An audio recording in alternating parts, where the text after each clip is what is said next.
Act 1. The weight of the empty nets. The Sea of Galilee, which the locals called the Lake of Gennesaret, was not a quiet body of water.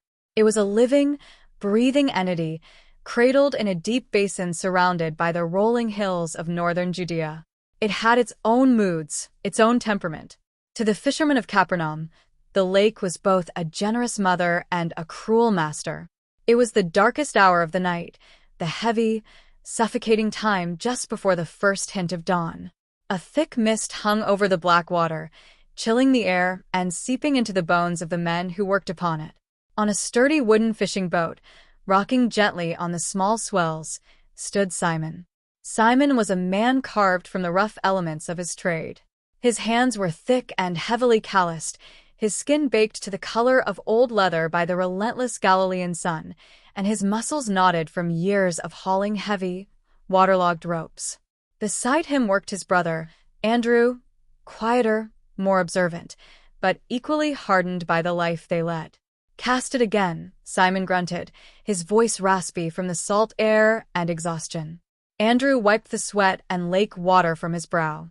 "Simon, we've dragged the eastern shoal, we've tried the deep drop-off, we've even fished the shallows near the reeds. The fish are gone.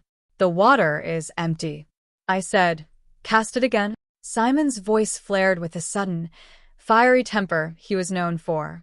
It wasn't just stubbornness. It was desperation. In Capernaum, a night without fish meant a day without bread. The Roman tax collectors did not care about the migration patterns of tilapia. The heavy taxes levied by Herod Antipas demanded payment, whether the lake gave up its bounty or not. With heavy sighs, the brothers gathered the massive linen dragnet. It was a tedious, back-breaking process. They threw the weighted edge into the black water, listening to the dull plop of the lead sinkers, then rowed in a wide arc, paying out the net before drawing it closed like a massive underwater purse. They waited. The silence of the night was broken only by the rhythmic lapping of water against the wooden hull and the distant, echoing call of a night bird. "Pull," Simon finally commanded. They braced their feet against the slick floorboards and heaved. The ropes cut into their palms. But as the net broke the surface, the dreadful, weightless ease of it told the story before they even saw it. Empty. A few strands of green lake weed, a piece of driftwood, but no silver flashes of scales. No life. Simon dropped the rope, his broad shoulders slumping in defeat. He looked out over the vast, dark emptiness of the lake. He was a master fisherman. He knew the winds, the currents, the depths. But tonight, all his knowledge, all his strength, had amounted to absolutely nothing. A few hundred yards away, the faint glow of a lantern revealed another boat. It was the vessel of Zebedee and his two sons, James and John. Simon didn't need to shout to know how they were doing. The quietness of their boat confirmed they were sharing the same bitter failure. "Take the oars, Andrew," Simon said quietly, all the fire drained from his voice. "Take us to shore. The night is over." Act 2. The morning light and the gathering crowd. Dawn broke not with a sudden burst of light, but with a slow, gray bleed across the eastern hills. The black water turned into a dull, reflective silver. The boats grounded on the pebbled shoreline of Capernaum with a harsh, scraping sound. The men disembarked, their bodies heavy with the profound exhaustion that only comes from fruitless labor. They dragged the massive, wet nets onto the shore. Now came the most tedious chore of a fisherman's life, washing and mending the nets. If the linen fibers were not cleaned of silt and debris, they would rot. If the tiers were not mended, the next catch, if there ever was one, would escape. Simon sat on a flat rock, a bone needle and twine in his hands, mechanically weaving a patch over a torn section of the net. The morning sun was beginning to warm his chilled back, but his mind was clouded with worry. How will I feed my household? My mother-in-law is already frail. The taxes are due in 2 days. As he sat lost in his grim thoughts, the rhythmic sound of the morning tide was interrupted by a new, growing noise. It was a murmur at first, like the wind moving through a field of dry wheat. But it grew louder, more distinct. It was the sound of voices. Many voices. Simon looked up from his net. Down the shoreline, a crowd was approaching. Dozens, then hundreds of people were walking along the water's edge, their sandals kicking up the dust. They were a diverse multitude: merchants, farmers, women with children, the sick leaning on staffs, the wealthy in fine linens, and the poor in rags. And at the center of this pressing throng was one man. Simon knew of him. The whole region of Galilee was buzzing with rumors about the carpenter from Nazareth who had suddenly appeared as a traveling rabbi. They called him Jesus. Some said he was a prophet. Others whispered he was a madman. Simon had even heard stories of miraculous healings in nearby towns, but Simon was a practical man. Miracles didn't pay the taxes or mend the nets. The crowd was pressing intensely upon Jesus, hungry for his words, desperate to touch the hem of his garment. The sheer number of people was pushing him closer and closer to the water's edge. Jesus walked backward, speaking to the people, but soon he felt the water of the lake lapping against his sandals. He had nowhere else to step. Jesus turned and surveyed the shoreline. He saw the two empty fishing boats rocking gently in the shallows. He saw the fishermen sitting nearby, exhausted, washing their nets. Jesus walked directly toward Simon's boat. Simon stopped his mending. He watched as this rabbi, dressed in the simple woven tunic of a commoner, stepped effortlessly onto the prow of his boat. Jesus looked down at Simon.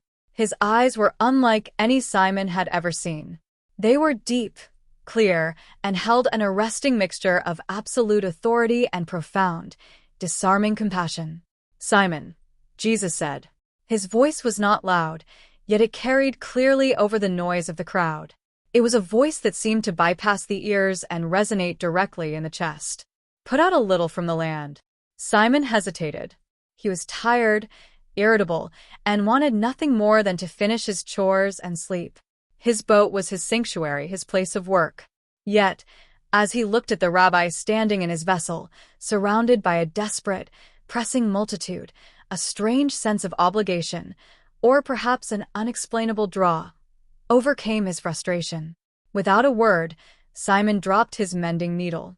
He waded into the water, motioned for Andrew to help, and pushed the heavy wooden boat a few yards out from the shore, dropping a small anchor stone to hold it steady in the shallows. Jesus sat down in the boat. The water acted as a natural acoustic amphitheater. The gentle curve of the cove captured his voice, and the surface of the lake reflected it perfectly back to the shore. The massive crowd fell into a hushed silence, sitting on the rocks, the sand, and the grass, their faces turned toward the man in the boat. Act 3. The Word on the Water. For the next few hours, Simon sat in the stern of the boat, a captive audience. At first, he barely listened. He stared at the worn floorboards, thinking of his empty pockets. But gradually, the words of the rabbi began to penetrate the fortress of his worry. Jesus did not teach like the scribes or the Pharisees in the synagogues. The Pharisees spoke with heavy, burdensome words, piling rules and ancient laws upon the shoulders of the common people. They spoke of a distant, angry God who demanded perfection. But Jesus spoke of a Father. He spoke of the kingdom of heaven not as a distant political conquest, but as a seed planted in the heart, as yeast working through dough, as a treasure hidden in a field. He spoke of the birds of the air and the lilies of the field, pointing to the very hills surrounding them, reminding the people that if God so clothes the grass and feeds the sparrows, how much more will he care for them? Simon found himself leaning forward. The exhaustion in his muscles seemed to fade, replaced by a strange, warming energy. The words Jesus spoke were simple, yet they carried a weight of truth that Simon felt in his very marrow. It was as if this rabbi was speaking not to the crowd of hundreds, but directly into the secret, fearful corners of Simon's own soul. He spoke of grace. He spoke of light driving out darkness. As the sun climbed higher, baking the landscape in the brilliant light of midday, Jesus finally paused. He looked out over the crowd, blessing them, and then the teaching was over. The murmur of the crowd slowly returned as people began to stand, stretching, their faces softened by the peace of the rabbi's words. Simon reached for the oars, preparing to row back to the shore so the rabbi could disembark. He expected a word of thanks, perhaps a small blessing for the use of the boat, and then they would part ways. But Jesus did not stand up to leave. Instead, he turned his attention away from the crowd and focused entirely on Simon. The absolute stillness of his gaze made Simon's heart beat a little faster. "Put out into the deep water," Jesus commanded quietly, but with unmistakable authority. "And let down your nets for a catch." Act 4. The Command and the Catch. The air seemed to stand still. Andrew, who had been sitting quietly near the bow, looked at Simon with wide eyes.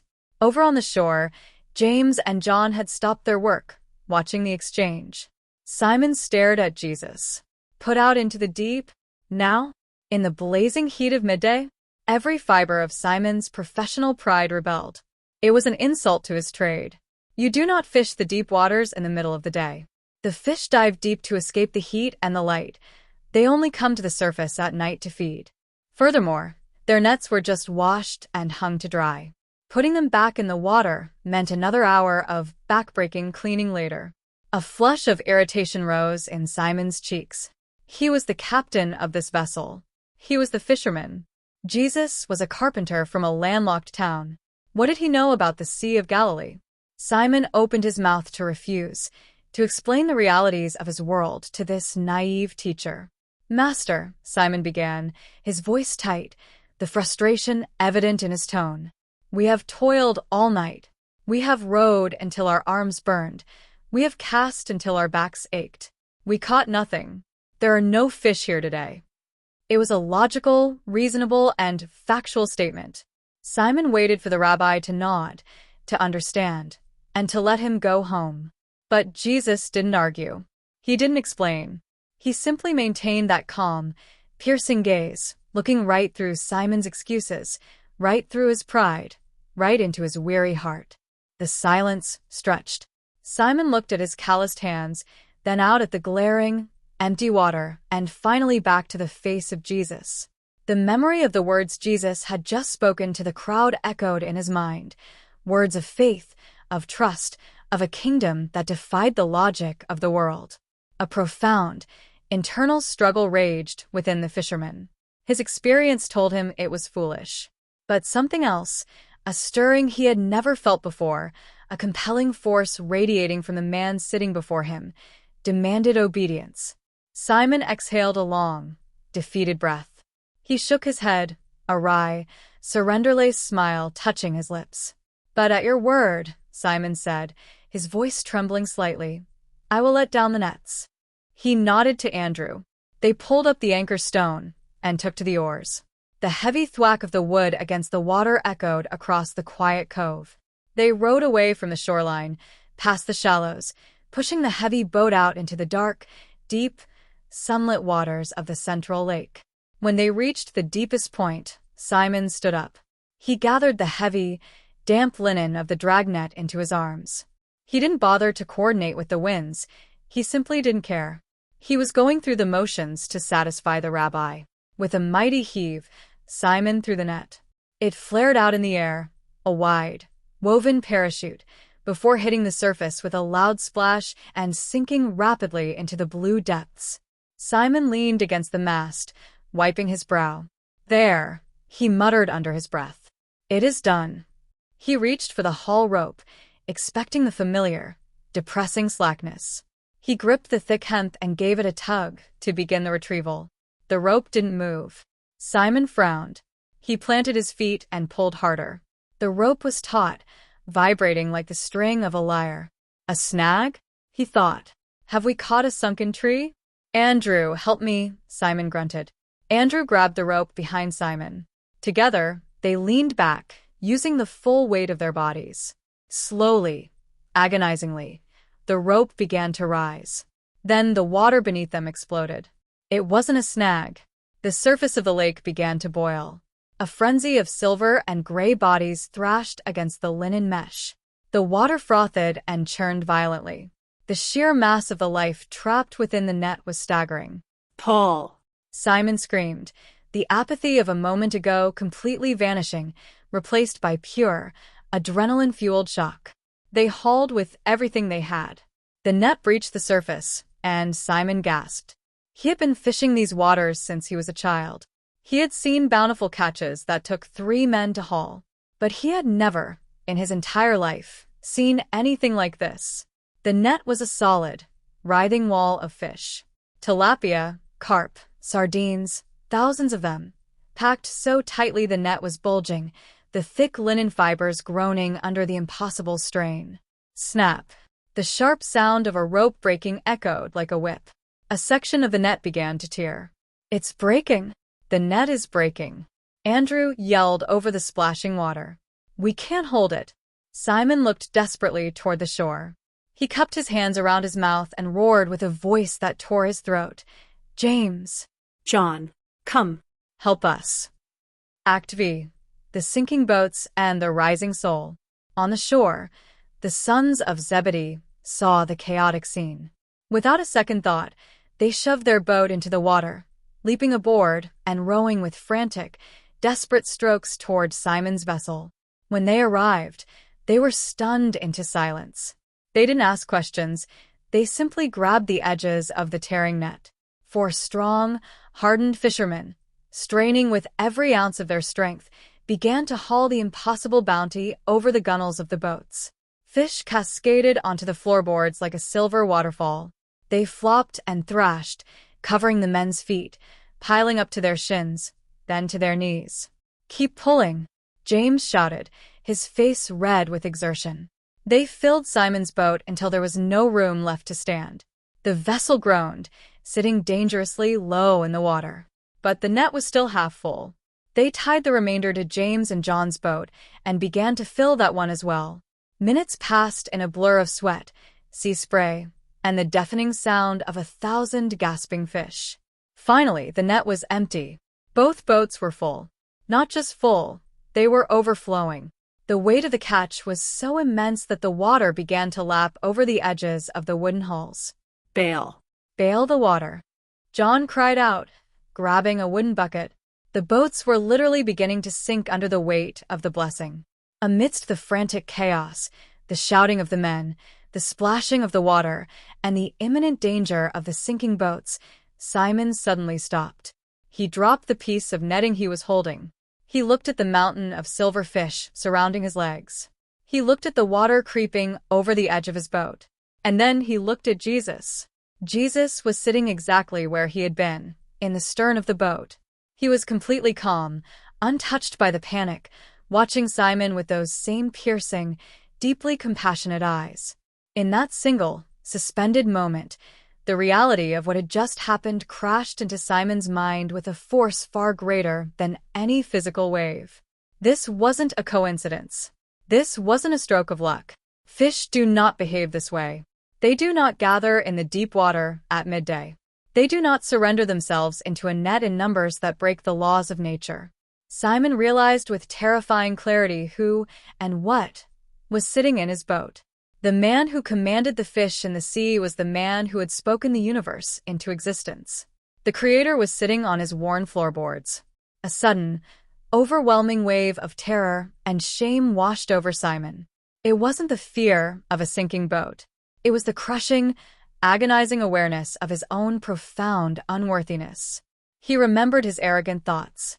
He remembered his reluctance.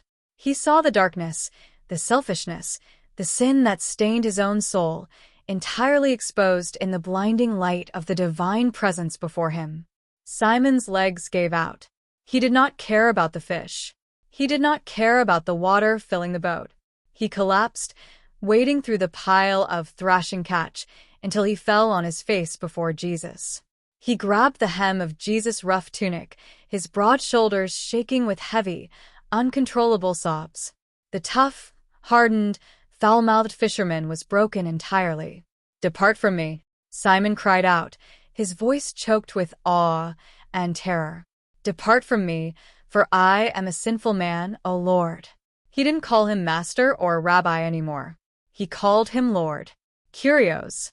Simon didn't feel worthy to breathe the same air. He felt that if Jesus stayed, his impure heart would be consumed by the absolute holiness of the man before him. Act 6. Fishers of Men. The chaotic noise of the other men bailing water seemed to fade into a distant hum. The universe shrank down to the small space between the weeping fisherman on the floorboards and the carpenter sitting above him. Jesus did not pull away from Simon's dirty, fish-scaled hands. He did not look at him with disgust or condemnation. Instead, he leaned forward. Amidst the terror of the divine came the tenderness of the Savior. "Do not be afraid," Jesus said. The words were spoken softly, yet they carried the power to silence the raging storm in Simon's heart. It was a command, but it was also a promise. "I see your sin, Simon, and I am not leaving." Jesus reached out and laid a hand on Simon's trembling shoulder. "From now on," Jesus spoke, his voice ringing with prophetic destiny, "you will be catching men." Simon slowly lifted his head. His face was wet with tears and lake water. He looked into the eyes of Jesus, and in them, he saw no rejection, only an invitation. An invitation to a life that he could not yet understand, a life that would take him far beyond the shores of Galilee, beyond the limits of his own strength, to change the history of the world. Simon didn't know the theology. He didn't know about the cross that awaited this rabbi, or the empty tomb, or the persecution that would follow. He only knew one thing. He could never, ever go back to the life he had before this moment. The lake, the fish, the nets, they all seemed suddenly insignificant, like shadows fading in the dawn. They rowed the boats back to the shore.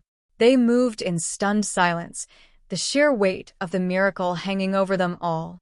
When the boats finally grounded on the beach, the massive crowd was still there, murmuring in astonishment at the unbelievable catch they had just witnessed. But Simon, Andrew, James, and John paid no attention to the crowd. They didn't barter with the merchants. They didn't count the fish. They didn't even secure the boats. They simply stepped out onto the shore. They left the greatest catch of their lives, a catch that would have made them wealthy men in Capernaum, rotting in the sun. Simon turned his back on the Sea of Galilee. He looked at Jesus, who had already begun to walk away down the dusty road. Without looking back, Simon Peter followed him. And beside him walked his brother and his friends. They left everything. And the world was never the same again.